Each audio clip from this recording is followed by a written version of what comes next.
안녕하세요. 구름이입니다. 구독과 좋아요 부탁드립니다. 바이에른 뮌헨의 훈련에 관한 좋은 소식이 있습니다. 주장 마누엘 노이어와 마티스 텔, 그리고 이토 히로키가 훈련에 복귀했습니다. 노이어는 미세한 허벅지 문제로 월요일과 화요일 훈련 세션을 놓쳤고, 이 문제로 인해 지난 주말 베르더 브레멘과의 경기에서 벤치에 앉았습니다. 그러나 노이어의 부재가 오래가지 않을 것이며 다음 경기 전에 복귀할 것이라는 보도가 여러 건 있었고 팀 훈련에 복귀했습니다. 마티스 텔은 엉덩이에 약간의 문제가 생겨 화요일 세션을 놓쳤지만 수요일에 개인 세션을 마쳤습니다. 현재 수비진은 김민재와 우파메카노가 모든 경기에 선발로 나서서 각자의 포지션을 거의 독점하고 있습니다. 이토는 지난 몇 시즌 동안 슈투트가르트에서 활약을 했고 바이에른은 이토의 복귀로 확실히 여유를 얻을 것입니다. 이토는 민첩성과 순간 판단력으로 인해 수비 로테이션의 귀중한 부분으로 자리할 것이라 보도되고 있습니다. FC 바이에른에서 레온 고레츠카의 상황은 여전히 어려운 상황입니다. 지금까지 단 몇 번만 출전했을 뿐이며 빈센트 콤파니 감독의 계획에서 중심적인 역할을 하지 않습니다. 그러나 이제 새로운 기회가 열리는 것 같습니다. 고레츠카는 잉글랜드 최고의 클럽 맨체스터 시티에서 고려되고 있습니다. 이미 맨유와 웨스트햄 두 곳에서 관심이 있는 것으로 알려졌었습니다. 영국 BBC의 보도에 따르면 고레츠카는 1월 맨체스터 시티의 진지한 후보가 될 수 있습니다. 최고의 활약을 펼친 로드리의 심각한 무릎 부상 이후 펩 과르디올라가 대체자를 찾고 있습니다. 로드리 선수는 아스날과의 1차전에서 부상을 입었고 클럽에 따르면 수술이 필요하다고 합니다. 소문에 따르면 로드리는 시즌을 조기 종료할 위기에 처해 있습니다. 물론 고레츠카는 수비 측면에서 로드리에게 뒤처지지만 볼 소유권을 지키거나 공격적 측면은 유사합니다. 고레츠카 외에도 FC 바르셀로나의 프랭키 데용, 레알 소시에다드의 마르틴 주비멘디, 뉴캐슬 유나이티드의 브루노 기마라스 등 잠재적인 후보들이 있습니다. 바이에른은 여전히 고레츠카의 이적에 열려 있습니다. 매각뿐만 아니라 임대도 바이에른의 옵션입니다. 고레츠카의 시장 가치는 3천만 유로로 추산되고 있으며 함께 언급된 선수들에 비하면 정말 저렴한 가격일 것입니다. 바이에른이 큰 경기를 앞두고 있는 만큼 전 영상에서 소개한 기자의 분석은 파장을 만들고 있습니다. 분석 내용은 바이에른의 공격은 빛을 발하고 있지만 수비는 아직 100%가 아니고 빈센트 콤파니 감독의 지휘 아래 최근 몇 주 동안 우파메카노와 김민재가 정상 궤도에 오를 수 있도록 수비 시스템을 일부 조정했다는 것입니다. 김민재가 세리에 A 최고의 수비수로 선정되었던 전 클럽 나폴리 때처럼 선 사이의 거리를 줄여 상대의 공격에 대한 간격을 줄였습니다. 그 결과 김민재는 경합률 66.7%로 선두를 달리고 있으며 우파메카노가 63.5%로 바짝 뒤를 쫓고 있습니다.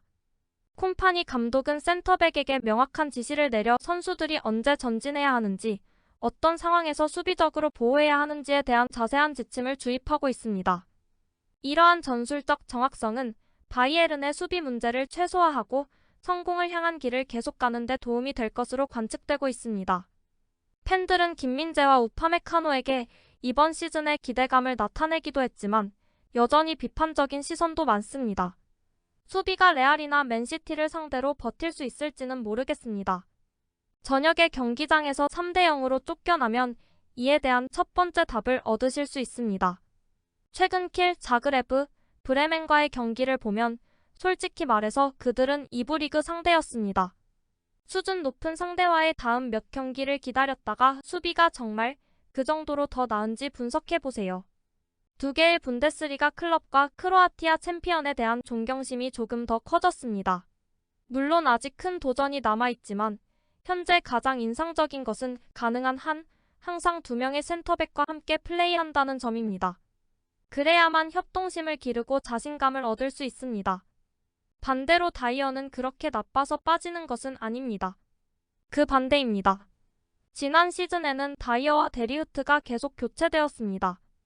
안정성에 도움이 되지 않았죠. 물론 상위권 팀은 없었지만 모두의 수비력이 다른 것을 알 수 있었습니다. 상대를 2부 리그로 부른다는 사실은 무례함을 보여주는 것입니다. 승리한 게임은 모두 그렇게 자신있게 이겨야 합니다. 레버쿠젠도 패할 것입니다. 볼프스부르크에서도 3골을 성공시켰고 그들은 확실히 올해 우리보다 더 나은 수비를 가지고 있지 않습니다. 볼프스부르크도 2골이나 넣었습니다. 기억하시나요? 이번에는 다른 바이에른 수비를 보게 될 것입니다. 또 시작이군요.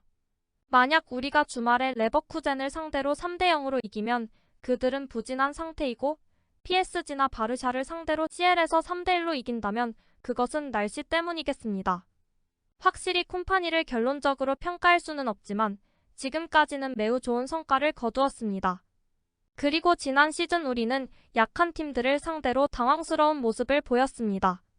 브레멘조차 우리에게는 너무 컸습니다. 첫 번째 평가는 시즌 전반기와 시즌이 끝난 후 이루어집니다. 레버쿠젠과 챔스에서 에스턴 빌라를 통과한다면 정말 좋은 첫 시즌이 될 것입니다. 다음 상대 레버쿠젠, 프랑크푸르트, 에스턴 빌라, 바르샤는 수비가 실제로 정상으로 돌아왔는지 아니면 적어도 그 길로 가고 있는지 보여줄 것입니다. 팀 전술이 발전한 것 같고 아마도 상당한 개선이 있었을 것입니다. 수비에 관해선 곧 테스트 될 것입니다. 하지만 우파가 최고의 수비수에 필요한 멘탈 클래스를 갖추지 못했다는 사실에는 변함이 없을 것입니다. 저는 포기했습니다. 그래서 저는 이번 시즌 동안에 이토 스타니시치, 고레츠카가 훨씬 더 나은 대안이 되기를 바라는 이유입니다. 바이에른 뮌헨은 여름 이적 기간 동안 급여 구조를 재편하고 어느 정도 재정적 안정을 되찾기 위해 많은 노력을 기울였다는 점이 알려졌습니다. 바이에른의 정확한 세부 사항을 알 수 없지만 독일 매체 스포츠 빌트는 모든 보너스를 포함하여 현재 연봉을 추산했습니다. 잉글랜드 주장이자 스트라이커인 해리 케인은 로버트 레반도프스키가 그랬던 것처럼 2,400만 유로로 선두를 달리고 있습니다. 최상위 그룹으론 마누엘 노이어, 르로이 사네, 조슈아 키미, 킹슬리 코망, 세르지 그나브리가 위치하고 있습니다. 중간층엔 토마스 뮬러와 김민재, 레온 고레츠카, 다요트 우파메카노와 주앙 팔리냐가 있습니다. 그리고 하위층에 위치한 자말 무시알라의 경우에는 바이에른에서 새로운 계약을 통해 1,500만에서 2,000만 유로의 연봉 상향을 논의하고 있습니다. 수비수 알폰소 데이비스의 경우에는 레알과 연결되고 있고 지금 단계에서 최상위 그룹의 2,000만 유로를 요구하고 있습니다. 바이에른은 고소득 선수 중 일부인 고레츠카와 코망은 이적을 통해 정리하고 향후 몇 년 내에 은퇴할 노이어와 뮬러를 통해 재정적 안정을 찾으려 합니다. 클럽은 또한 르로이 사네, 조슈아 키미와 같은 스타들의 연봉을 하향 조정하기 위해 계약 작업에서 일을 수행하고 있다고 합니다. 하지만 그 부분은 생각대로 잘 진행되고 있지는 않습니다. 구독과 좋아요는 제작하는 데 큰 힘이 됩니다. 감사합니다. 다음에 또 보아요.